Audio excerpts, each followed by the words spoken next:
아멘. 요한일서 4장 7절에서 11절 말씀입니다. 요한일서 4장 7절에서 11절입니다.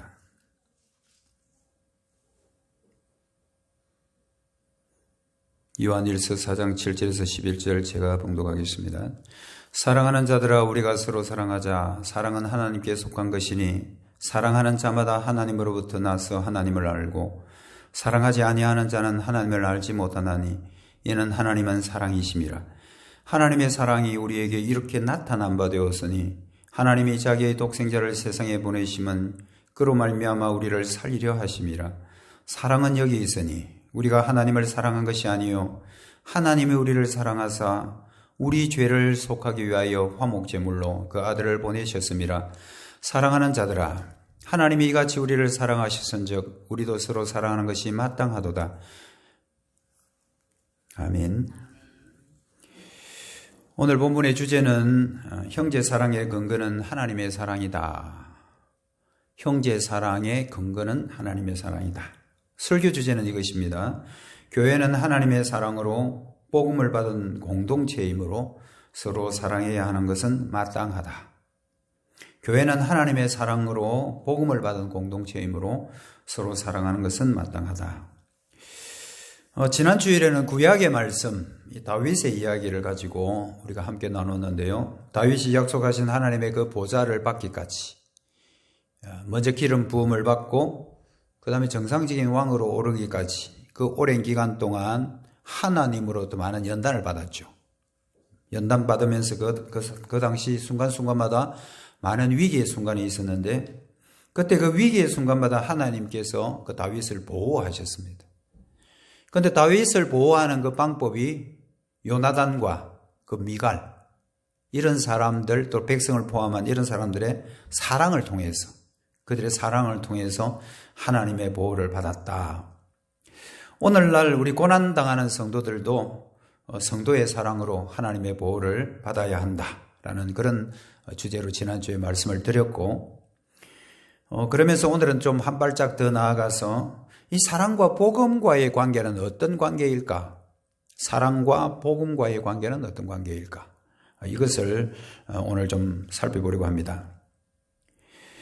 오늘 이 본문은 형제 사랑으로부터 시작하죠. 그 7절 상반절에 보면 사랑하는 자들아 우리가 서로 사랑하자. 우리가 서로 사랑하자는 것은 형제 사랑이죠. 여기서 말하는 이 사랑이라는 것은 어떤 단어일까? 남녀 간의 어떤 육체적이고 성적인 사랑을 말하는 에로스일까? 아닙니다. 친구 간의 우정을 나타내는 필리아? 역시 아닙니다. 그렇지 않으면 어떤 민족적인 사랑이라고 말하는 스톨게도 역시 아닙니다. 오늘 본문에서 말하는 형제 사랑의 이 사랑이라는 것은 바로 여러분들이 잘 아는 아가페입니다. 아가페. 이 아가페라는 것은 무슨 뜻일까요? 받을 자격이 전혀 없는 자에게 베풀어주는 무조건적인 신적인 사랑. 이걸 아가페라고 그렇게 말합니다. 다시 한번 말씀드리면 받을 자격은 없는데 무조건적으로 베풀어 주시는 신적인 사랑, 하나님의 사랑. 이것을 우리는 아가페다. 받을 자격은 없어요. 그런데 아무 조건 없이 베풀어 주는 사랑. 이것을 아가페라고 말합니다. 아가페 사랑을 받을 자격이 없는 자에게 베풀어 주시는 조건 없는 사랑. 이것이 오늘 이 본문에 나와 있는 아가페라는 말의 뜻입니다. 이 아가페 사랑이라는 것은 인간의 사랑과는 근본적으로 다르죠. 인간의 사랑, 다시 말해서 아까도 말했지만 에로스라든지 필리아라든지 이런 것들은 그 아가페의 사랑에 비교할 수가 없는 사랑입니다. 왜냐하면 그런 사랑들은 뭐가? 조건이 따르잖아요. 그런 사람들은 다 조건이 따르거든요. 요즘 어린 아이들도요, 자기 집에 생일 파티를 이렇게 열면 친구를 초청해야 될 거 아니에요. 친구를 초청하는데 어떤 자들을 초청하느냐 하면 자기를 불러준 친구들만 초청한다고 그래요. 조건적이죠. 네가 나를 불러줬으니까 나도 너 부를게. 내가 너를 불렀으니까 다음에 너 생일하면 또 나를 불러? 라고 이렇게 하죠. 뭐 어린 아이들도 뿐만 아니라 어른들도 마찬가지죠. 어른들도 자기 집에 어떤 결혼이나 또는 장례 이런데 와준 사람에게만 찾아가죠. 저 사람 옛날에 나한테 안 왔잖아. 지부책에 보니까 없대. 그럼 갈 필요 없지. 그럼 안 가는 거. 이게 다 뭐예요? 이게 다 조건이라는 거예요. 다 조건적인 거예요. 근데 오늘 이 본문에 말하는 이 아가페는 무조건적인 사랑. 조건이 없는 거죠. 이 사랑은 어떤 자만 가능할까? 하나님으로부터 난 자만, 하나님으로부터 나서 하나님을 아는 자만, 하나님께 나서 하나님 안에서 자라고 하나님을 아는 그 사람들만이 이 사랑을 할 수 있다. 성경에 오늘 7절 중반절에 보면 이 사랑은, 아가페죠? 이 사랑은 하나님께 속한 것이니 사랑하는 자마다 하나님으로부터 나서 하나님을 알고 사랑하지 아니하는 자는 하나님을 알지 못한다. 이 성경에서 말하는 이 아가페 사랑을 해야 하나님으로부터 났다라는 증거고 하나님을 안다라는 증거이지만 반대로 이런 사랑을 나눌 수 없는 사람은 하나님을 알지 못하는 자다 라고 하면서 아주 단호하게 이렇게 단정을 지어버립니다. 여러분, 아가페 사랑은 서로 나누는 공동체, 이 아가페 사랑을 서로 나누는 공동체가 하나 있는데 그 공동체가 바로 교회 공동체입니다.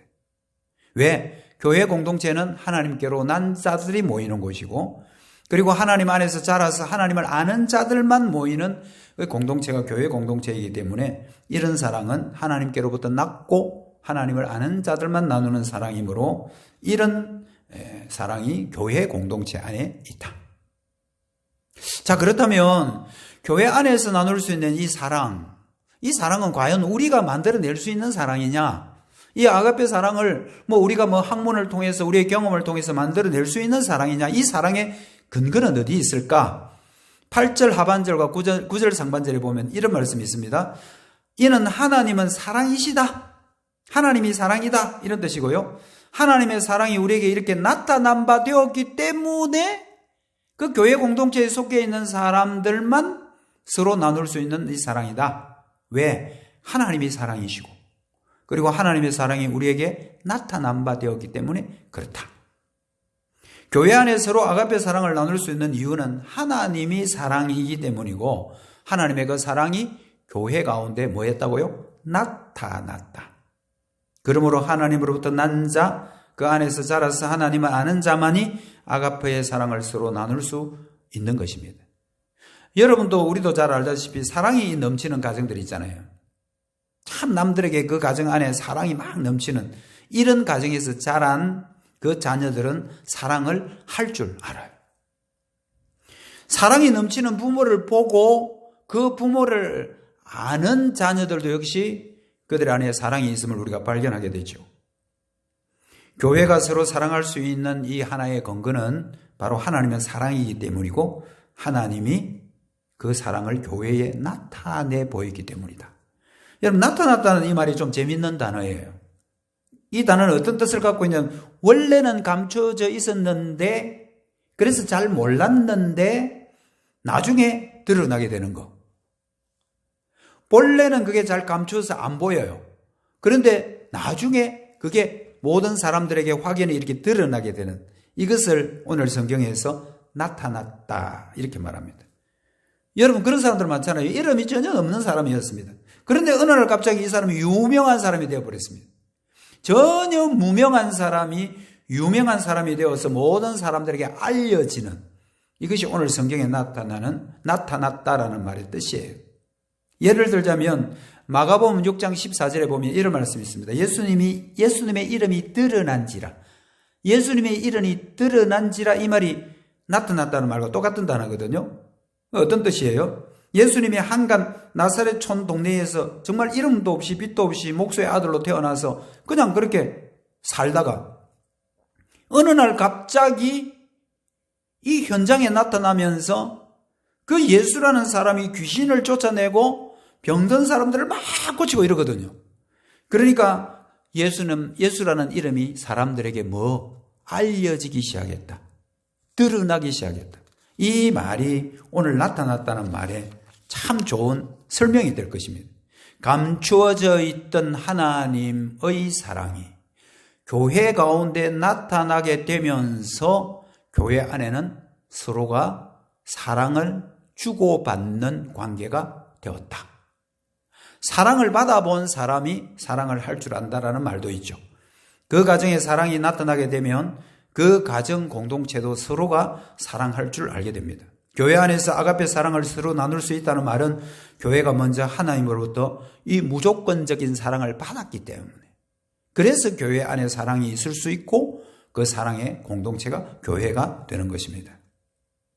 자, 그렇다면 교회가 받은 그 무조건적 사랑은 도대체 어떤 사랑일까? 하나님께서 교회에 부어주신 그 무조건적인 사랑, 받을 자격이 없는데 무조건적으로 조건도 없이 부어준 그 사랑은 과연 어떤 사랑일까? 오늘 10절 말씀에 보면 사랑은 여기 있으니 우리가 하나님을 사랑한 것이 아니요 하나님이 먼저 우리를 사랑하사 우리 죄를 속하기 위하여 화목제물로 그 아들을 보내주셨습니다. 사랑은 여기 있다. 사랑을 이렇게 정의합니다.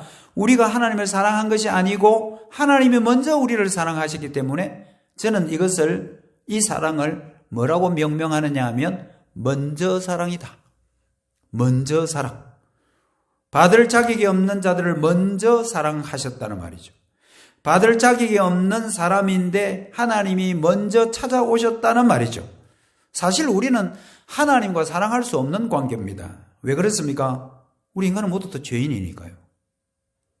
하나님을 사랑할 수가 없죠. 그 거룩하신 하나님을 우리가 어떻게 감히 사랑할 수 있단 말입니까? 우리 인간은 다 죄인인데. 그래서 하나님과 우리 안에는, 하나님과 우리 사이는 뭐가? 죄가 막혀있기 때문에 우리가 하나님을 사랑도 할 수도 없지만 또 우리는 하나님과 원수 관계였기 때문에 더 하나님을 사랑할 수 없는 존재인 것입니다. 로마서 5장 8절에 보면 우리가 아직 죄인 되었을 때에, 5장 10절에는 우리가 아직 원수 되었을 때에, 그럼에도 불구하고 하나님이 먼저 우리를 사랑하시는 이 먼저 사랑, 이것이 교회에 부어주신 무조건적인 사랑이다라고 해석할 수가 있습니다. 죄인과 원수는 사실 하나님의 사랑을 받을 자격이 없죠. 왜냐하면 죄인인 인간은 거룩하신 하나님 앞에 결코 나갈 수 없기 때문입니다. 성경은 모든 인간은 죄인이므로 하나님을 찾는 자도 없다고 말합니다. 로마서 3장 10절과 12절에 보면 기록된 바 의인은 없다. 하나도 없다. 깨닫는 자도 없고 하나님을 찾는 자도 없고 하나님을 찾는 자가 없다 그랬죠. 찾을 수 없다는 말입니다. 다 치우쳐 함께 무익하게 되고 선을 행할 자가 없나니 하나도 없다. 이 땅에 있는 모든 인간들은 창세기 3장부터 타락한 인간이기 때문에 모두 다 죄인이고 하나님과 원수지요. 이런 사람들이 어떻게 감히 하나님을 찾는단 말입니까? 어떻게 우리가 하나님을 찾아갈 수 있단 말입니까? 찾아갈 수도 없지만 하나님과 접촉할 수 없는 것이 우리들이에요. 그런데도 하나님께서 먼저 우리에게 사랑을 부어주시고 먼저 우리를 찾아오신 것, 이걸 우리는 딱 한마디로 뭐라 말할 수 있겠습니까? 복음입니다.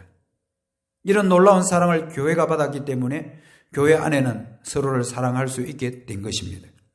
하나님의 사랑이 구체적으로 우리에게 어떻게 그러면 나타냈습니까? 9절 중반절을 보면 이렇게 말합니다. 하나님이 자기의 독생자를 세상에 보내셨다. 하나님께서 교회에 부어주신 무조건적인 사랑, 신적인 그 사랑은 독생자를 보내주심으로 그것이 완전히 완벽하게 성취됐다는 말입니다. 여러분이 잘 아는 말씀 있잖아요. 요한복음 3장 16절입니다. 하나님이 세상을 이처럼 사랑하사 독생자를 주셨으니, 주셨다는 이 말이 보냈다는 말이죠. 하나님은 죄인을 사랑하셨기 때문에 그 아들 보내심, 이게 바로 하나님의 사랑의 구체적인 표현입니다. 그 아들을 뭐로 보냈다고요? 10절 하반절에 우리 죄를 속하기 위하여 화목제물로 그 아들을 보냈다. 아들을 화목제물로 보냈다. 여러분, 제물로 보냈다. 그럼 제물이 뭡니까? 구약시대에 하나님과 인간 사이에 막혀있는 그 죄의 담을 헐기 위해서 하나님 앞에 제사를 지내야 되는데 그 제사를 지낼 때 빈손으로 나가지 않고 제물을 가지고 나가죠. 제사를 드리는 거예요. 짐승을 드리는 거예요. 그런데 그 아들을 그냥 제물로 바쳐버렸다. 여러분, 이게 어떻게 가능하겠습니까? 하나님께서 자기의 독생자 아들, 그 사랑하는 아들, 눈에 넣어도 안 아프는 그 아들, 여러분들 부모가 자식을 사랑하는 그 마음 여러분들 잘 아시잖아요? 자식이 여러분들 손가락만 조금만 아파도 부모 마음이 아픈 게 부모의 마음이잖아요? 그런데 그 자기 아들을 죽음으로 내보내신, 화목 제물로 바쳐버린, 이게 하나님께서 교회에 베푸신 사랑의 구체적인 방법입니다. 하나님의 아들이 아니면 그 죄 문제를 해결할 수 없기 때문에 그 아들을 제물 삼아서 하나님과 인간세에 막혀있는 그 죄의 담을 다 헐어버리고 그 아들을 화목제물로 삼으심으로 죄에서 사람들을 구원하셨던 것입니다. 하나님은 자신의 아들을 제물로 보내심으로 하나님의 조건 없는 사랑이 교회 가운데 나타났고, 이런 사랑을 받은 교회는 교회가 사랑의 공동체, 서로 화목한 공동체가 될 수밖에 없죠. 그런데 좀 재밌는 거는요, 이 화목이라는 단어하고 속죄하는 단어가 좀 차이가 나요. 속죄라는 것은 죄를 갚는다라는 이런 의미가 있다면, 화목이라는 것은 하나님의 진노에서 돌아선다. 속죄는 좀 비인격적 관계일 것 같다면 화목은 인격적인 관계다. 사실 속죄가 이루어져야 화목이 옵니다. 여러분, 갑자기 화목으로 바로 가지는 않아요. 속죄가 먼저 와야 화목이 옵니다. 그래서 속죄라는 것은 화목의 수단이죠. 속죄를 해야 화목이 오는 것입니다. 제가 잘못했습니다, 내가 이것은 큰 실수를 했습니다라는 속죄를 해야, 그래 용서할게 이렇게 하면서 그 두 사람의 깨진 관계가 화목하게 되는 거죠. 속죄 다음에 화목입니다. 예수님이 먼저 우리의 죄를 속죄해 주셔야만 우리는 하나님과 화목한 관계가 된다는 말이에요. 속죄 없이 하나님과 우리의 관계가 화목할 수가 없는 겁니다. 먼저 속죄가 있고 그리고 하나님과의 관계가 회복된다. 예수님의 십자가의 속죄가 먼저 있고 예수님이 화목제물 되심으로 하나님과 우리 사이에 막혀있는 죄의 담은 다 깨어지고 헐어지면서 저와 우리는 하나님의 화목한 백성이 된 것입니다. 여러분, 다른 제사와는 좀 달리 화목제사는 구약시대에 보면 그 제사를 지내고 나면 그 음식을 서로 나눠 먹어요. 같이 식사를 해요. 이게 화목제사의 가장 큰 특징이에요. 같이 식사를 나눈다. 여러분, 가까운 사람이 식사를 나누는 겁니다. 식사는 배가 고파서 그냥 먹는 게 아니에요. 여러분, 우리가 예배 마치고 나면 공동 식사를 나누지만 배가 고파서 때거리가 없어서 밥 먹으려고 교회 온 거 아니잖아요. 우리가 다 함께 하나님 앞에 예배드리고 그 하나님의 백성들이 함께 식사를 한다는 것은 우리는 모두 다 화목한 관계입니다. 우리는 친한 관계입니다. 이런 것을 하나님 앞에 보여주는 예배의 연장이 여러분 공동 식사 아닙니까? 그런데 이 공동 식사가 더 영적으로 깊은 우리가 식사에 들어가는 게 바로 성찬이죠. 우리는 6월 첫째 주에 성찬을 가지게 됩니다. 6월 셋째 주에 드리는 이 성찬을 우리는 기대를 하셔야 됩니다. 성찬이 뭡니까? 하나님과 우리 사이에 막혀있던 죄의 담이 헐어졌다는 증거죠. 그래서 하나님과 우리가 먼저 화목하게 되었다. 우리는 예수님의 살과 피를 먹게 되면서 하나님과 우리 사이가 화목하게 됐다. 왜? 예수님이 화목제물로 드려졌기 때문에. 그래서 우리는 그 예수님의 피 공로와 예수님의 부활의 공로로 말미암아 이제 예수님과 우리 사이에는 죄가 없고 화목한 관계가 됐다. 이 증거가 뭐란 말이에요? 이게 성찬이란 말입니다. 그런데 성찬은 예수님과 우리 사이의 화목한 관계 외에도 또 있죠. 뭡니까? 성도들 간의 화목입니다. 교회가 받은 하나님의 사랑은 그 아들을 화목제물로 보내신 사랑입니다. 이런 사실을 믿는 자가 바로 복음을 받은 자들이죠. 이런 복음을 가진 자라면 누구든지 마땅히 조건 없는 사랑을 남들에게 온전히 증거해야 하는 것입니다. 그래서 오늘 말씀 11절에 보면 사랑하는 자들아 하나님이 같이 우리를 사랑하셨은즉 우리도 서로 사랑하는 것이 뭐하다? 마땅하다. 여러분, 형제사랑, 이것은 하나님이 우리 교회에 부어주신 사랑을 제대로 알 때에, 우리 안에 복음이 있을 때에, 이 복음의 공동체인 교회 안에 진정한 형제사랑이 나타나게 되는 것입니다. 여러분, 이 사랑은 무조건적인 사랑이어야 합니다. 어떤 나에게 이해 득실을 따지는 사랑이어서는 안 됩니다. 저 사람이 나한테 이렇게 했으니 내가 이렇게 해야지, 저 사람이 나에게 이렇게 해줬으니 나는 이 사람에게 갚아줘야지, 이런 마음 가지고는 우리는 결코 그 아가페의 사랑을 교회 가운데 나눌 수가 없고 우리는 성찬에 참여할 수가 없는 것입니다. 말씀을 맺습니다. 교회 안에 서로 사랑을 나누어야 할 근거는 교회가 하나님으로부터 받은 무조건적인 사랑 때문에 그렇습니다. 그 사랑은 어떤 사랑이라 했습니까? 먼저 사랑이라 했습니다. 먼저 우리에게 찾아와 주셨습니다. 우리가 죄인이고 하나님과 원수되었을 때 먼저 우리에게 찾아오셨고 먼저 우리를 사랑하셨기 때문에 우리가 교회 가운데 사랑을 나눌 수가 있는 것입니다. 이런 복음을 받은 자만이 서로 사랑할 수가 있는 것입니다. 여러분 잘 아는 산돌 손양훈 목사님, 사랑의 원자탄이라고 하죠. 1902년 경남 함안에서 태어났습니다. 보통 중학교 다닐 때는 궁성요배, 일본 사람들이 강요하는 그 궁성요배, 궁성요배를 거절로 해서 퇴학당하기도 합니다.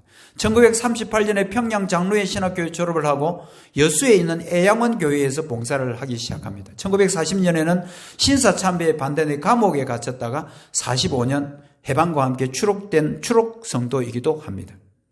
1948년에 여순반란 사건이라고 있었습니다. 이때 두 아들이 살해를 당하죠. 그런데 그 아들을 죽인 안재선이라는 사람을 오히려 자기의 양아들로 맞이하는, 정말 원수를 사랑하라는 주님의 그 말씀을 실천적인 모범을 보인 사람이 바로 여러분이 잘 아는 손양원 목사님이십니다. 이 손양원 목사님은 한센인들을 섬기는 그런 사역을 계속 하셨습니다. 여수 애양원이라는 곳에서 교회를 세우고 한센인들을 섬겼죠. 여러분, 한센인은 자기가 난 상처가 아픈 줄을 모르는 게 한센병입니다. 그만큼 감각이 무뎌져 가지고요, 감각이 마비가 되어 가지고 자기가 상처가 났는데도 그 상처가 아픈 줄을 모르는, 이게 한센인이에요. 그런데 이 한센인 교회에서 평생을 정말 사랑으로 목회했던 사람이 손양원 목사님이십니다. 한때 감만동에서 목회할 때에 한센 환자가 발에 상처가 났는데, 여기 상처가 더 깊어지면 자기가 아픈 줄을 모르니까 그냥 방치를 해두는 경우들이 많아요. 나중에 병원에 의사가 보니까 이거 잘못하면 이거 다리를 절단해야 될지도 모른다라는 그 말을 듣고 그 환자의 발을 입에 갖다 대면서 그 발에 있는 그 상처를 입으로 고름을 빨아냈다. 그런 목회를 하셨던 분이 손양원 목사님입니다. 그 딸 이름이 손동희 권사님이신데요. 그 손동희 권사님의 간증을 들어보면 손양원 목사님이 평소 기도를 이렇게 했대요. 내가 하나님의 사랑을 받았으니 저는 부모 처자보다 이 사람들을 더 사랑하게 하옵소서. 내가 하나님의 그 큰 사랑을 받았으니 지금 내가 섬기고 있는 우리 이 한센인들을 우리 부모와 처자보다 더 사랑하게 하옵소서라고 그렇게 기도를 해왔다라는 그 말을 자기 딸 손동희 권사님이 간증하는 것을 들었습니다. 여러분, 손양원 목사님이 어떻게 이런 사랑이 가능했을까요? 그것은 바로 복음이 그 안에 있었기 때문에, 내가 하나님의 무조건적인 사랑을 받은 사람이기 때문에, 나가 정말 받을 수 있는 자격도 없는데 나에게 먼저 사랑하신 하나님의 그 사랑, 그 복음이 내 안에 있기 때문에 기꺼이 다른 사람을 사랑으로 섬길 수 있었던 것입니다. 사랑 많은 우리 성도 여러분, 여러분들도 정말 하나님이 나를 먼저 사랑했다는 것을 깊이 깨닫고, 이 하나님의 사랑을 받아서 구원 공동체로 이루고 있는 우리 교회 가운데도 이 하나님의 사랑이 서로 증거되어야 될 것입니다. 이런 교회가 되어서 하나님께 더 영광을 돌리고 정말 교회 가운데 사랑이 넘치는 아가페의 사랑, 조건 없는 사랑이 넘치는 그런 교회가 되기를 주님의 이름으로 축복합니다. 기도드리겠습니다. 하나님 아버지, 우리가 하나님의 그 사랑, 조건 없는 사랑, 신적인 사랑, 우리 형제들과 자매들과 나눌 수 없는 존재이지만